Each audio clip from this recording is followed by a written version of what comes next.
Hi friends, నేను మీ Rukmini. Welcome to my channel Harsha's kitchen. చాలా రోజులైంది, గ్యాప్ వచ్చేసింది కదా.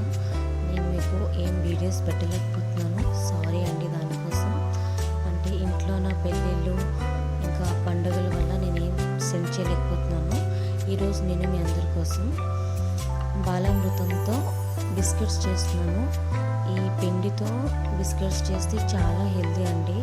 పెద్దవాళ్ళు, ఇన్ఫెక్ట్ పిల్లలని కాదు పెద్దవాళ్ళు కూడా ఇష్టంగా తింటారు. అంత హెల్తీ, చాలా పోషకాలు ఉండే పిండి కూడా. ఇప్పుడు ఇది ఎలా చేయాలో చూద్దామండి. ఫస్ట్ బాలామృత పిండిని ఒక మెజర్మెంట్ కప్తో 2 కప్స్ వరకు పిండి తీసుకున్నా అండి. నెక్స్ట్ నేను దాంట్లో గోధుమ పిండి 1 కప్పు వరకు తీసుకుంటున్నా. అలా తీసుకున్నాక అంటే 2:1 అనమాట. అలా తీసుకుంటేనే కరెక్ట్గా పర్ఫెక్ట్ కొలతలతో మంచిగా వస్తాయి బిస్కెట్స్.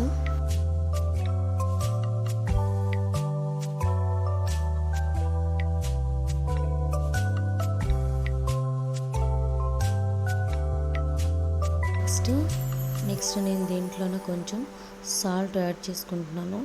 బేకింగ్ పౌడర్ కూడా కొంచెం లైట్గా నేను వేసుకుంటున్నాను, ఒక 1/2 స్పూన్ వరకు. ఇది మీకు ఇష్టం లేకపోతే స్కిప్ చేసేయచ్చు. లైట్గా కొంచెం పొంగుతాయని నేను యాడ్ చేశాను. దేశీ ఘీ నేను ఒక 2 టేబుల్స్ వరకు వేసుకుంటున్నాను.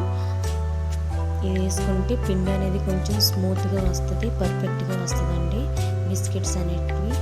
ఇలా చేత్తోని మొత్తం పిండి మొత్తం మిక్స్ అయ్యేలా కలుపుకోండి. తర్వాత కొంచెం కొంచెం వాటర్ పోసుకుంటూ ఒక చపాతీ ముద్దలా కలుపుకోవాలండి.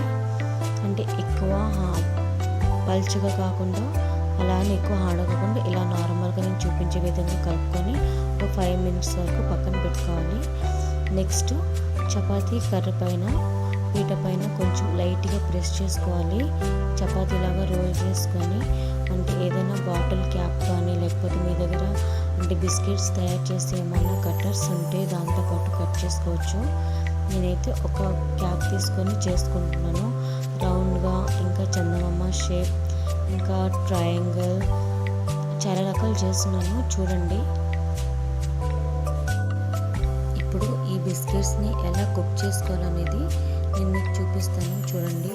ఒక ప్లేట్లోన ఇవన్నీ బిస్కెట్స్ తయారు చేసినవన్నీ ఒక ప్లేట్లో పెట్టుకున్నాక ఫ్లేమ్ ఆన్ చేసుకొని ఒక కడాయి పెట్టుకోండి. ఒక మధ్యలోన సపోర్ట్ కోసం ఒక స్టాండ్ కానీ గిన్నెని పెట్టుకొని ప్రీహీట్ చేసుకున్న తర్వాత ఆ ప్లేట్ని మెల్లగా దాంట్లో పెట్టి ఒక 15 to 20 మినిట్స్ వరకు బేక్ చేయాలండి.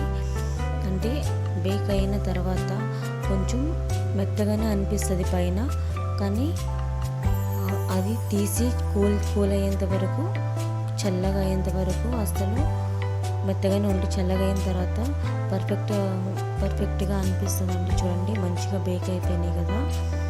ఇప్పుడు తీసి పక్కన పెట్టేసి చల్లగా అయిన తర్వాత చూడండి ఎంత బాగా అయ్యాయి అంటే టేస్టీగా కూడా ఉంది. మా బాబు అయితే చాలా ఇష్టంగా తింటున్నాడు. మీరు కూడా ఇంట్లో తప్పకుండా ట్రై చేయండి. ఎలా వచ్చింది అనేది నాకు కామెంట్ సెక్షన్లో కామెంట్ చేయండి. ఇంకా వెరైటీ బిస్కెట్స్ మేము ముందుకి తీసుకొస్తాను త్వరలోనే. వెయిట్ చేస్తూ ఉండండి, సపోర్ట్ చేస్తూ ఉండండి నా ఛానల్ని. కంటిన్యూస్గా నా వీడియోస్ చూస్తూ ఉండండి. Thanks for watching my video.